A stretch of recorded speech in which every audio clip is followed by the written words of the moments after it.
चैत्र मास का पावन समय था। चारों ओर प्रकृति नवजीवन से भर उठी थी। वृक्षों पर नए पत्ते आ चुके थे। पुष्पों की सुगंध वातावरण को पवित्र बना रही थी।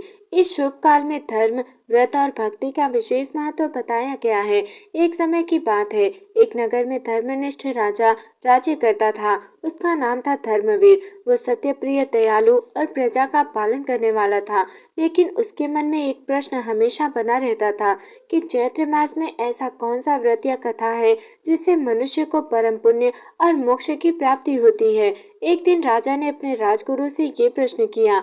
राजगुरु बोले, राजन, चैत्र मास स्वयं में ही अत्यंत पवित्र है। इस मास में भगवान विष्णु और देवी की आराधना करने से अनंत फल प्राप्त होता है। विशेषकर जो व्यक्ति इस मास में कथा श्रवण और दान करता है, वो सभी पापों से मुक्त हो जाता है।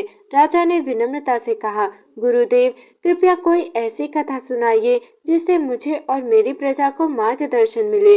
तब राजगुरु ने अध्याय 19 की कथा प्रारंभ की। बहुत समय पहले एक ब्राह्मण था जिसका नाम था हरिदत्त। वह अत्यंत गरीब था, लेकिन उसके हृदय में भगवान के प्रति अटूट श्रद्धा थी। वो प्रतिदिन स्नान कर, व्रत रखकर और भगवान का नाम जप कर अपना जीवन बिताता था। उसकी पत्नी भी धर्मपरायण थी, लेकिन गरीबी के कारण कभी कभी वो दुखी हो जाती थी। एक दिन उसने अपने पति से कहा, स्वामी, हम इतने कष्ट में जीवन जी रहे हैं, क्या हमारे जीवन में कभी सुख नहीं आएगा? हरिदत्त ने शांत स्वर में उत्तर दिया, देवी, ये सब हमारे पूर्व जन्मों के कर्मों का फल है। लेकिन यदि हम चैत्र मास में श्रद्धा से व्रत और कथा करेंगे तो निश्चित ही हमारे जीवन में परिवर्तन आएगा। हरिदत्त ने चैत्र मास के प्रथम दिन से ही नियम पूर्वक व्रत रखना शुरू किया। ये प्रतिदिन प्रातः काल उठकर गंगा जल से स्नान करता, भगवान विष्णु की पूजा करता और कथा का श्रवण करता। धीरे धीरे उसकी भक्ति और तपस्या का प्रभाव दिखने लगा। एक दिन भगवान विष्णु स्वयं ब्राह्मण के सामने प्रकट हुए और बोले, वत्स हरिदत्त, तुम्हारी भक्ति से मैं अत्यंत प्रसन्न हूँ, वर मांगो। हरिदत्त ने कहा, प्रभु, मुझे धन या ऐश्वर्य नहीं चाहिए, बस इतना वर दीजिए कि मैं सदैव आपके चरणों में भक्ति रख सकूं और मेरे परिवार का पालन हो सके। भगवान मुस्कुराए और बोले, तुम्हारी यही इच्छा तुम्हें सबसे बड़ा फल देगी। तुम्हारे घर में कभी अन्न और धन की कमी नहीं होगी। भगवान के आशीर्वाद से हरिदत्त के जीवन में चमत्कारी परिवर्तन आया। उसका घर समृद्ध हो गया, लेकिन उसने कभी भी अहंकार नहीं किया। वो पहले की तरह ही सरल और धर्मनिष्ठ बना रहा। उसने अपने गांव के लोगों को भी चैत्र मास का महत्व बताया और उन्हें व्रत, दान और कथा करने की प्रेरित किया। राजगुरु ने कथा समाप्त करते हुए कहा, राजन, इस कथा से हमें ये शिक्षा मिलती है कि सच्ची भक्ति और श्रद्धा से किया गया व्रत कभी व्यर्थ नहीं जाता। चैत्र मास में किया गया पुण्य अनेक गुना फल देता है। राजा धर्मवीर ने इस कथा को सुनकर पूरे राज्य में घोषणा करवा दी कि सभी लोग चैत्र मास में व्रत और कथा का पालन करें। इस प्रकार चैत्र मास का अध्याय 19 हमें सिखाता है कि भक्ति में शक्ति है। श्रद्धा से किया गया व्रत फल देता है। भगवान सच्चे भक्तों की अवश्य सुनते हैं। तो हे प्रिय भक्तों, इस प्रकार हरिदत्त ब्राह्मण की ये दिव्य कथा हमें जीवन का गहन सत्य सिखाकर पूर्ण होती है। एक साधारण निर्धन ब्राह्मण जिसने अपने जीवन में केवल 3 चीजों को अपनाया, भक्ति, सत्य और त्याग, और इन्हीं के बल पर उसने न केवल अपने जीवन को सफल बनाया बल्कि पूरे राज्य के लिए एक प्रेरणा बन गया।